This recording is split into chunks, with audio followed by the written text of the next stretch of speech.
बिस्मिल्लाहिर्रहमानिर्रहीम। आज हम चैप्टर 4 का सेकंड टॉपिक पढ़ेंगे, सर्कुलर मोशन। आगाज़ करेंगे आज उसका। सर्कुलर मोशन से पहले जो हमने दो टाइप्स की मोशन पढ़ी, चैप्टर 3 में लीनियर मोशन और चैप्टर 4 का जो फर्स्ट पार्ट है प्रोजेक्टाइल मोशन, उनको दोबारा देख लेंगे, फिर हो सकता है ये समझने में आसानी हो। लीनियर मोशन की डेफिनेशन क्या है? When path of motion of a body is a straight line, body is said to perform linear motion. Body की मोशन का जो रास्ता है, पाथ, वो अगर स्ट्रेट लाइन है, चैप्टर 4 के शुरू में प्रोजेक्टाइल के ग्राफ में मैंने आपको डिटेल में समझाया था। बॉडी अगर ज़मीन पे जा रही है सीधा रोड पे, तो क्या है? Straight line. आप गली में जा रहे हैं सीधा, क्या है? Straight line.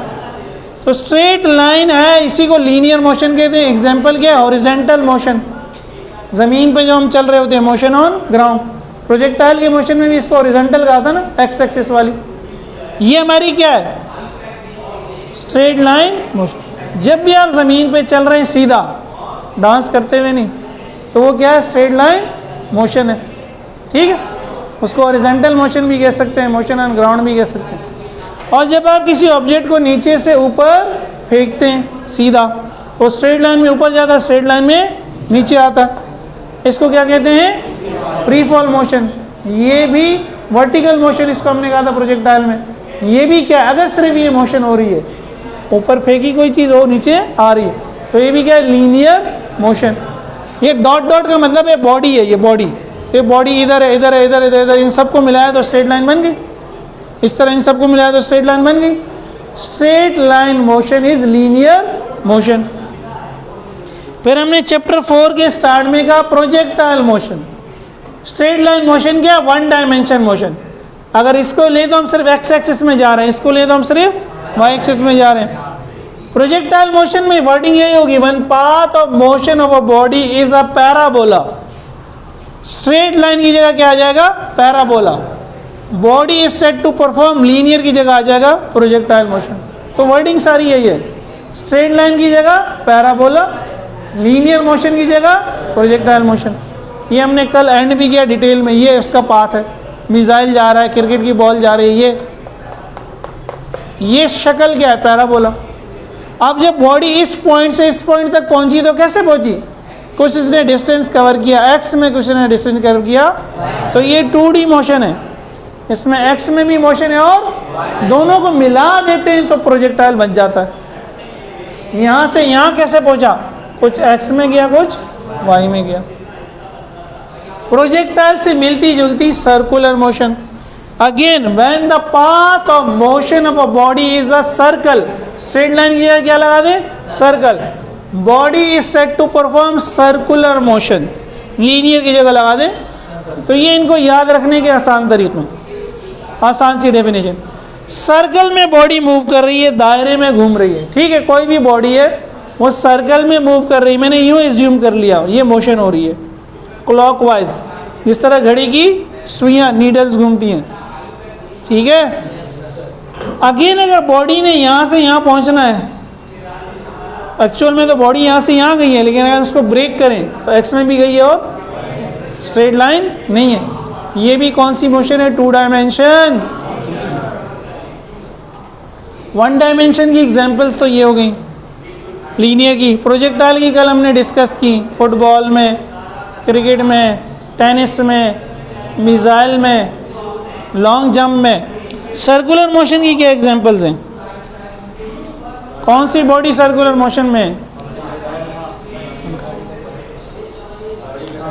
गाड़ी का टायर और पंखा। ठीक है, क्या?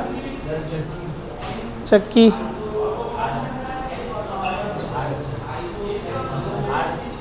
अर्थ, earth, earth, motion of earth around sun. सूरज की गर्दिश, और सॉरी ज़मीन की गर्दिश सूरज की गर्दिश। ये सूरज सेंटर में, ये ज़मीन उसके गिर्द घूम रही है। ये समझिए ज़मीन है, वो एंटी क्लॉक घूम रही है। खैर ठीक है, इस तरह चांद ज़मीन के गिर्द घूम रहा है, चांद ज़मीन के गिर्द। ये पंखे की मोशन एक्चुअल में रोटेटरी मोशन है, हम चैप्टर 5 में पढ़ेंगे। है सर्कुलर ही, लेकिन इसमें एक सर्कल नहीं है, बहुत सारे सर्कल हैं। ये पूरा ब्लेड घूम रहा है ना इसका, इस ब्लेड का कोई एक पॉइंट लोगे तो वो सर्कल में, पूरा जो ब्लेड है उसको कहते हैं रोटेटरी मोशन। पूरे पर को क्या कहेंगे, इसको सर्कुलर नहीं कहेंगे, लेकिन इसका कोई एक पॉइंट ले लो, जैसे पर का कोना ले लो, तो इस सिर्फ पर का जो कोना है ये एक दायरा बना रहा है। इस कोने से अगला कोई पॉइंट ले लो, वो भी क्या कर रहा है, दायरा बना रहा है। तो इसमें बहुत सारे डिफरेंट पार्टिकल्स हैं जो सर्कल में घूम रहे हैं, सही है।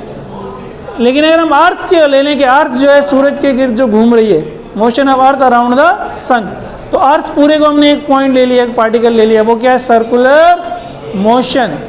मून जो है चांद, वो ज़मीन के गिर्द घूम रहा है, मोशन ऑफ मून अराउंड अर्थ, वो भी क्या है, सर्कुलर मोशन है। या आप अगर ये रस्सी है आपके हाथ में, नॉर्मली बच्चे खेल रहे होते हैं ना, इसके सिरे पे क्या करते हैं, पत्थर बांध देते हैं, इसको घुमा रहे होते हैं, तो ये पत्थर, अब पत्थर क्या किस में घूम रहा है, दायरे में घूम रहा है। ठीक है, क्लियर है। उतार लें फिर आगे चलते हैं।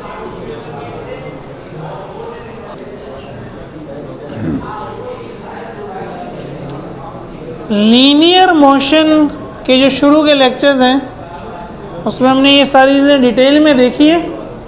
आप दोबारा देख लीजिएगा वीडियोस अगर कॉन्सेप्ट क्लियर नहीं है। फर्ज करें पॉइंट ए से बी मुझे जाना है, एयर फाउंडेशन से तामीर नौ जाना है, तो सीधा जा सकता हूँ मैं। ये जो सीधा जा रहा हूँ ये क्या है, डिस्प्लेसमेंट। हम ये डायरेक्शन चेंज नहीं कर रहा, डिस्प्लेसमेंट वेक्टर है, एस के ऊपर एरो बनेगा। लेकिन मैं यहाँ से एयर फाउंडेशन से सीधा गया 24 मार्केट, घूमा घूमा घूमा घूमा घूमा घूमा घूमा, फिर घूम के वापस आया, तो मैं यूँ गया, एक दफ़ा डायरेक्शन चेंज की, 24 मार्केट में गया, फिर डायरेक्शन चेंज की, फिर वापस आया, फिर डायरेक्शन चेंज की, फिर गया। तो ये जो मैं डायरेक्शन चेंज कर रहा हूँ ये क्या है, डिस्टेंस। ये क्या है, डिस्टेंस का भी सिंबल एस है, लेकिन इसके ऊपर एरो नहीं बनाते। डिस्टेंस क्या है, जो लंबाई आपने चल ली। ये कमरा अगर 10 मीटर लंबा है और मैं यहाँ से वहाँ तक चला गया आहिस्ता आहिस्ता थके थके अंदाज में, क्यों गया कोने तक, आपका काम चेक करने गया हूँ, या कोई मुझे गरम गरम चाय पिलाना चाह रहे उधर बैठ के, फ़र्ज़ कर लेते हैं, मैथ वाले फ़र्ज़ करते हैं ना, फ़र्ज़ करते हैं कोई उधर बैठा हुआ कह रहा है सर आ जाएं गरम गरम कॉफ़ी पी लें। खैर, तो ये जो मैं चलूँगा 10 मीटर कमरे की लंबाई है, लेकिन मैं क्या कहूँगा, मैंने 10 मीटर का फासला तय किया, तो फासला लंबाई का दूसरा नाम है, इसलिए यूनिट मीटर है ना। ए से बी आप चाहें यू जाएं या ए से बी आप सीधा जाएं, डिस्प्लेसमेंट ये सीधा वाला ही होगा, डिस्प्लेसमेंट ये वाला नहीं होगा। लेकिन अगर आप वाकई सीधा जा रहे हैं, सीधा डायरेक्शन चेंज, तो फिर डिस्टेंस भी यही है, डिस्प्लेसमेंट भी यही है। समझ गए, यही हमने समझा था उस वक्त भी। तो मैंने कहा फॉर स्ट्रेट लाइन, अगर आप स्ट्रेट लाइन में जा रहे हैं तो जो डिस्टेंस है वही डिस्प्लेसमेंट है। यानी ये काम आपने नहीं किया, आप शरीफ आदमी हैं, आप एयर फाउंडेशन से सीधा तामीर नौ ही गए। तो एयर फाउंडेशन से तामीर नौ तक अगर 100 मीटर बनता है, वो डिस्टेंस भी है, वो डिस्प्लेसमेंट भी है। ठीक है, डिस्प्लेसमेंट की डेफिनेशन भी क्या थी, shortest distance. Straight line distance हमेशा शॉर्टेस्ट ही होगा। खैर, तो इस केस में एस, अगर मैग्नीट्यूड की बात करें तो अब जो डिस्टेंस है वही डिस्प्लेसमेंट एस है। अब सपोज ये डिस्टेंस या डिस्प्लेसमेंट 15 मीटर है, आपने 3 सेकंड का टाइम लिया, तो इससे आप स्पीड निकाल लेंगे या वेलोसिटी। अगेन अगर स्ट्रेट लाइन में जा रहे हैं तो जो स्पीड है वही वेलोसिटी है। अगर स्ट्रेट लाइन में नहीं जा रहे तो डिस्टेंस को डिवाइड करेंगे टाइम से तो स्पीड आएगी, डिस्प्लेसमेंट को डिवाइड करेंगे टाइम से तो वेलोसिटी आएगी। लेकिन स्ट्रेट लाइन में अगेन स्पीड और वेलोसिटी में भी कोई फर्क नहीं है। स्पीड या वेलोसिटी होगी एस अपॉन टी, ऐसे 15 मीटर टी है 3 सेकेंड, तो इसको कैंसिल किया, 3 1 जार 3 3 5 जार 15, 5 मीटर पर सेकेंड। यानी समझे यूँ हुआ कि आपने जब स्टार्ट किया टाइम 0 था, 1 सेकेंड बाद आप 5 मीटर पे पहुंचे, अगले 1 सेकेंड यानी 2 सेकेंड बाद आप 10 मीटर पे पहुंच गए, अगले 1 सेकेंड यानी 3 सेकेंड के बाद आप 15 पे पहुंच गए, जो एवरेज वेलोसिटी जिसको हमने कहा था। सही है, 1 सेकंड में 5 मीटर, तो 2 सेकंड में 10 मीटर, इसीलिए 3 सेकंड में 15 मीटर। तो वेलोसिटी या स्पीड हमें ये बता रही है कि 1 सेकंड में आप कितना डिस्टेंस कवर कर रहे हैं। सही है। वेक्टर नोटेशन की अगर बात करें तो वेलोसिटी डिस्प्लेसमेंट अपॉन टाइम है। ये तो हमने मैग्नीट्यूड निकाला ना, मैग्नीट्यूड निकालने के लिए हम ऊपर एरो नहीं लगाते। बॉडी ए से बी गई स्ट्रेट लाइन में, तो ये डिस्प्लेसमेंट का वेक्टर है। वेलोसिटी डिस्प्लेसमेंट से निकली है, जिस डायरेक्शन में वेलोसिटी, जिस डायरेक्शन में डिस्प्लेसमेंट उसी डायरेक्शन में वेलोसिटी, जिस डायरेक्शन में डिस्प्लेसमेंट होगी उसी डायरेक्शन में वेलोसिटी होगी, सेम डायरेक्शन होगी। एक्सेलरेशन भी आ जाए या डिसलेरेशन भी आ जाए। एक्सेलरेशन क्या है? चेंज इन वेलोसिटी या चेंज इन स्पीड। अगर मैं फर्ज कर लूँ एक बॉडी मूव कर रही है, उसकी स्पीड 5 मीटर पर सेकेंड है, जिस तरह आप गाड़ी चलाते हैं ना, एक स्पीड दे के उसी स्पीड पे चला रहे होते हैं। अगर स्पीड चेंज करनी होती है, बढ़ानी होती है, तो एक्सेलरेटर पे पाँव कम रखेंगे, स्पीड कम करनी होती है तो ब्रेक पे पाँव रखेंगे। इसके एक्सेलरेटर को पे अभी हमने पाँव दबा नहीं रहे, बस एक फिक्स स्पीड दी हुई है, स्पीड चेंज नहीं हो रही। तो जो इनिशियल है वही फाइनल है। 3 सेकंड बाद भी 5 मीटर पर सेकंड ही है, तो आपकी स्पीड चेंज नहीं हुई। एक्सेलरेशन का फॉर्मूला क्या है? Final velocity minus initial velocity upon time. 5 - 5 अपॉन 3 0.30 मीटर पर सेकेंड, अगेन 0 मीटर पर सेकेंड अपॉन 3 सेकेंड। हर 1 सेकेंड में 0 मीटर पर सेकेंड का इजाफा हो रहा है, यानी इजाफा हो ही नहीं रहा। एक्सेलरेशन 0 का मतलब है स्पीड में या वेलोसिटी के मैग्नीट्यूड में कोई इजाफा नहीं है। गाड़ी खड़ी भी नहीं है, गाड़ी हरकत कर रही है, एक स्पीड से हरकत कर रही है, वो स्पीड चेंज नहीं हो रही। रेस्ट में होगी तब भी 0 होगा, लेकिन हमने जो कंडीशन ली है इसमें वो मूव कर रही है, लेकिन वो अपनी स्पीड चेंज नहीं। बी कंडीशन में वेलोसिटी उसने बढ़ा दी, 5 मीटर से 20, आपने एक्सेलरेटर पे पाँव रख दिया, स्पीड बढ़ा दी, टाइम 3 सेकंड लगा, तब मेरी फाइनल वेलोसिटी 20 है, इनिशियल वेलोसिटी 5 है, टाइम 3 है, 20 में से 5 माइनस किया 15 मीटर पर सेकंड, वेलोसिटी में चेंज आया, 3 सेकंड टाइम है। जब मैंने इसको सॉल्व किया तो ऊपर क्या बचेगा? 5 मीटर पर सेकंड, नीचे क्या बचेगा? 1 सेकंड। वो दोनों को मिला के 5 मीटर पर सेकंड स्क्वायर हुआ ना। जब मैं इसको काटूंगा तो मेरे पास क्या बचेगा? ऊपर 5 मीटर पर सेकंड, नीचे क्या बचेगा? ये जब यूनिट को मिला देते तो फिर सेकंड स्क्वायर हो जाता है। तो अगेन इसका भी यही मतलब है कि 1 सेकंड में 5 मीटर पर सेकंड का इजाफा। 5 मीटर पर सेकंड पर आप थे, आपने स्पीड बढ़ाई, 1 सेकंड बाद 5 मीटर पर सेकंड बढ़ गई, तो 5 से 10 हो गई। सही है। फिर 1 सेकंड और गुजरा, 5 मीटर पर सेकंड और हो गई, तो 2 सेकंड बाद क्या हो गई? 10 से 15। फिर तीसरे सेकंड में 5 मीटर पर सेकंड और बढ़ी, तो 15 से क्या हो गई? 20 हो गई। तो एक्सेलरेशन ये बता रहा है कि 1 सेकंड में इजाफा कितना हो रहा है? 5 मीटर पर सेकंड स्क्वायर का मतलब है 1 सेकंड में 5 मीटर पर सेकंड का इजाफा। अगेन अगर डायरेक्शन को देखें, जिस डायरेक्शन में डिस्प्लेसमेंट उसी डायरेक्शन में वेलोसिटी, उसी डायरेक्शन में एक्सेलरेशन, क्योंकि एक्सेलरेशन किससे निकल रहा है? वेलोसिटी से। लेकिन अगर इसका उलट हो जाए, अब हमने ब्रेक लगा दी, गाड़ी रोक रहे हैं, आपने 20 मीटर पर सेकंड पे पहुंच गए, अब आप कह रहे हैं रुकना है, ब्रेक लगाई, अब 3 सेकंड बाद स्पीड कम हो गई, 5 मीटर पर सेकंड हो गई। अब फाइनल है 5, इनिशियल है 20, 5 - 20 - 15, आंसर आ गया -5 मीटर पर सेकंड स्क्वायर। माइनस का क्या मतलब है? आप स्पीड कम कर रहे हैं, अब हर 1 सेकंड में 5 मीटर पर सेकंड कम कर रहे हैं। तो वेलोसिटी तो डिस्टेंस डिस्प्लेसमेंट की मोहताज है, जिस डायरेक्शन में डिस्प्लेसमेंट उसी डायरेक्शन में वेलोसिटी। माइनस का क्या मतलब है? एक्सेलरेशन की डायरेक्शन क्या होगी? अपोजिट होगी, आप वेलोसिटी कम कर रहे हैं। सही है। इसी को क्या कहता है? डीसलेरेशन। नेगेटिव एक्सेलरेशन को क्या कहता है? डीसलेरेशन। एक्सेलरेशन 0 है अगर वेलोसिटी का मैग्नीट्यूड चेंज नहीं हो रहा। एक्सेलरेशन पॉजिटिव है अगर वेलोसिटी बढ़ रही है मैग्नीट्यूड में।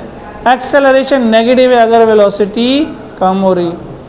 अगर वेलोसिटी बढ़ रही है, डिस्प्लेसमेंट, वेलोसिटी एक्सेलरेशन तीनों एक ही डायरेक्शन में। अगर वेलोसिटी कम हो रही है तो एक्सेलरेशन की डायरेक्शन फिर क्या हो जाएगी, चेंज हो जाएगी। वो फ्रिक्शन वाला सवाल याद करें चैप्टर 3 का, ठीक है। तो ये सारी चीज़ें चैप्टर 3 के शुरू के लेक्चर्स में आप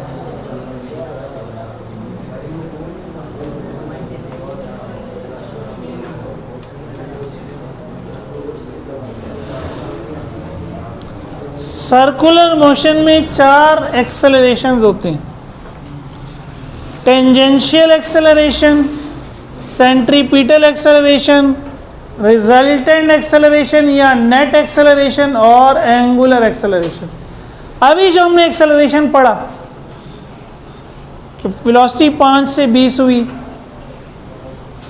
तो 20 से 5 हुई, हम ये क्या कंसीडर कर रहे हैं कि वेलोसिटी का मैग्नीट्यूड चेंज हो रहा है, वेलोसिटी का। लेकिन वेलोसिटी एक वेक्टर क्वांटिटी है, वेक्टर में डायरेक्शन की बड़ी इंपॉर्टेंस होती है। अगर वेक्टर एडिशन याद करो तो मैंने शायद 15 न्यूटन और 10 न्यूटन के 2 वेक्टर लिए थे कि अगर दोनों की डायरेक्शन सेम है फिर क्या करोगे, दोनों को ऐड कर दोगे, रिजल्ट क्या बनेगा 15 + 10 25। लेकिन दोनों अपोजिट हो फिर बड़े में से छोटा माइनस करोगे, रिजल्ट क्या बनेगा 5। और अगर बीच में कोई एंगल बना रहे हो तो फिर 5 और 25 के दरमियान कोई आंसर होगा, सही है। तो ये डायरेक्शन चेंज होने से क्या हो रहा है, रिजल्ट चेंज हो रहा है। स्केलर में ऐसा नहीं है। 3 किलोग्राम अनार के साथ 2 किलोग्राम अनार ऊपर रख दिए, नीचे रख दिए, राइट पे रख दिए, लेफ्ट पे रख दिए, लिटा के रख दिए, उठा के रख दिए, रिजल्ट क्या होगा 5। 3 किलो से 2 किलो मिलेगा, आंसर क्या आएगा 5 किलो। उसमें आंसर चेंज, यहाँ डायरेक्शन का की इंपॉर्टेंस है। तो वेलोसिटी की जब डायरेक्शन चेंज होगी तब भी एक्सेलरेशन होता है। अभी तक हमने पढ़ा नहीं है क्योंकि हमने स्ट्रेट लाइन ही देखी है। सर्कुलर मोशन को आप थोड़ा समझें, थोड़ा सा समझें। पहले इसको देखें, बॉडी को मैं एज्यूम कर रहा हूं कि बॉडी यूं मूव कर रही है, एंटी क्लॉकवाइज, मुखालिफ घड़ीवार, घड़ी यूं घूमती है, बॉडी यूं घूमती। जब ये बॉडी यहाँ पे है तो ये अगर यहाँ से यहाँ जाएगी, मैं अगर डिस्प्लेसमेंट का वेक्टर बनाऊंगा तो यूं बनाऊंगा, सही है। जिस डायरेक्शन में डिस्प्लेसमेंट उसी डायरेक्शन में वेलोसिटी, इसलिए मैंने ये वेलोसिटी का वेक्टर बनाया। बॉडी घूम के इधर आई, जब बॉडी इधर आई तो अगर मैं सिर्फ इस पॉइंट को देखूं तो बॉडी इधर जाना चाह रही है, तो डिस्प्लेसमेंट का वेक्टर इधर होगा, इधर ही वेलोसिटी का होगा। बॉडी घूम के इधर आई, अब वो कहाँ जाना चाह रही है, नीचे।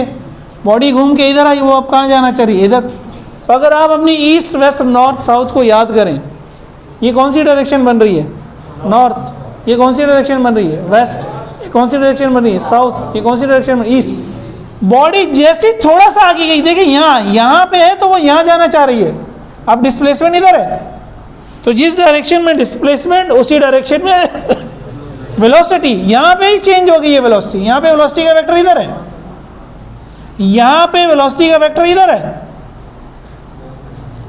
यहाँ पे वेलोसिटी का वेक्टर इधर है, यहाँ पे वेलोसिटी का वेक्टर इधर है।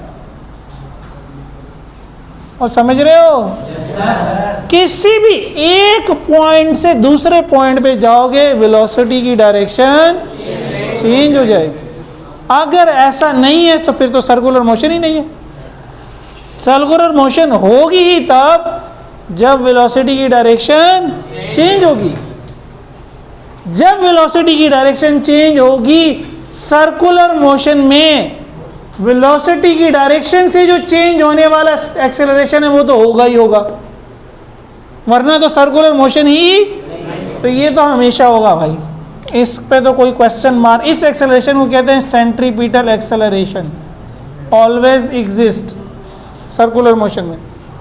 Acceleration produce due to change in magnitude of, due to change in direction of velocity is called centripetal. अगर सर्कुलर मोशन है, वेलोसिटी की डायरेक्शन हमेशा चेंज होगी, सेंट्रीपिटल एक्सेलरेशन हमेशा होगा।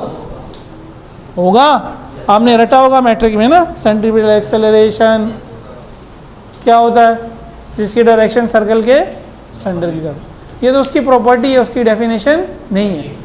डेफिनेशन क्या है, डायरेक्शन ऑफ वेलोसिटी चेंज होने से होने वाला एक्सेलरेशन। अब अगर यहां से यहां उसकी स्पीड, जो मैंने एग्जांपल्स दिए भी एक्सेलरेशन की, चेंज नहीं हो रही, यहां भी 5 मीटर पर सेकेंड है, मैग्नीट्यूड की बात हो रही है, यहां भी 5 मीटर पर सेकेंड है, यहां भी 5 मीटर पर सेकेंड है। अगर वेलोसिटी का मैग्नीट्यूड चेंज नहीं हो रहा तो हम कहेंगे कि मैग्नीट्यूड वाला एक्सेलरेशन नहीं है। मैग्नीट्यूड वाला एक्सेलरेशन को क्या कहते हैं, टेंजेंशियल एक्सेलरेशन। अगर वेलोसिटी का मैग्नीट्यूड चेंज नहीं हो रहा तो टेंजेंशियल एक्सेलरेशन नहीं है। लेकिन अगर मैग्नीट्यूड चेंज हो रहा है, यहाँ 5 थी, यहाँ 10 हो गई, यहाँ 15 हो गई, यहाँ 20 हो गई, मैग्नीट्यूड चेंज। भाई आप एक रस्सी से पत्थर को बांध के घुमा रहे हैं आहिस्ता आहिस्ता, आपका दिल किया मैं तेज घुमाऊं, आपका दिल किया और तेज घुमाऊं, तो स्पीड क्या कर रहे हैं, बढ़ा रहे हैं। सही, अगर आप स्पीड बढ़ा रहे हैं तो मैग्नीट्यूड भी वेलोसिटी का आप चेंज कर रहे हैं। वो मैग्नीट्यूड में चेंज से जो एक्सेलरेशन है, अभी तक हम यही पढ़ते हुए आए थे, यानी जो एक्सेलरेशन हम पढ़ते हुए आए वो मैग्नीट्यूड में के वाला होता है, उसको यहाँ क्या कहते हैं, टेंजेंशियल। अगर मैग्नीट्यूड चेंज हो रहा है तो टेंजेंशियल एक्सेलरेशन है, अगर मैग्नीट्यूड चेंज तो टेंजेंशियल नहीं है। तो इसके बारे में हमारे पास सवालिया निशान होगा कि आया है या नहीं है या नहीं है। हाँ, मैग्नीट्यूड से पता चलेगा। अगर मैग्नीट्यूड चेंज हो रहा है तो टेंजेंशियल एक्सेलरेशन है, मैग्नीट्यूड चेंज नहीं हो रहा, टेंजेंशियल एक्सेलरेशन नहीं है। अगर इस वेलोसिटी का मैग्नीट्यूड चेंज नहीं हो रहा, टेंजेंशियल एक्सेलरेशन नहीं है, इसका मतलब है वेलोसिटी यूनिफॉर्म है मैग्नीट्यूड के हवाले से, उसी को आप कहते थे यूनिफॉर्म सर्कुलर मोशन। डायरेक्शन तो आपके इख्तियार में नहीं है, लेकिन अगर आप स्पीड को चेंज ना होने दें तो ऐसी मोशन को फिर क्या कहते हैं, यूनिफॉर्म सर्कुलर मोशन। अगर ये दोनों हैं तो वेक्टर में पढ़ा था, इन दोनों, अगर ये दोनों हैं, इन दोनों का फिर एक रिजल्ट होगा, या रिजल्टेंट एक्सेलरेशन, नेट एक्सेलरेशन क्या है, due to change in both magnitude and direction. ये तो हम दोनों को अलग अलग देख रहे हैं कि अगर मैग्नीट्यूड चेंज हो रहा है तो इस एक्सेलरेशन को नाम दे दिया टेंजेंशियल, डायरेक्शन चेंज हो रही है तो इस एक्सेलरेशन को नाम दे दिया सेंटीमीटर। अब मैग्नीट्यूड और डायरेक्शन चेंज, दोनों की चेंज से एक एक्सेलरेशन जो प्रोड्यूस हो रहा है, दोनों को एक साथ दे, वो क्या कहलाएगा, नेट एक्सेलरेशन या रिजल्टेंट एक्सेलरेशन। और वो इन दोनों का क्या होगा, रिजल्टेंट होगा। इन दोनों का वो क्या होगा, मैग्नीट्यूड भी चेंज हो रही है, डायरेक्शन भी, उस दोनों के चेंज से जो एक्सेलरेशन आ रहा है वो क्या कहलाएगा, रिजल्टेंट। ठीक है। और एंगुलर एक्सेलरेशन क्या है, ये हम एंगुलर क्वांटिटीज पढ़ेंगे, चेंज इन एंगुलर वेलोसिटी, ये भी हम पढ़ेंगे डिटेल में। समझ आ गई भाई बात। समराइज कर दूं दोबारा, समराइज, खुलासा क्या है, सर्कुलर मोशन में जब भी बॉडी मूव करेगी उसकी डायरेक्शन लाजिमन चेंज होगी। जब डायरेक्शन लाजमन चेंज होगी, डायरेक्शन की चेंज की वजह से जो एक्सेलरेशन है वो लाजमन होगा। डायरेक्शन की चेंज की वजह से कौन सा एक्सेलरेशन होगा, सेंटीमीटर।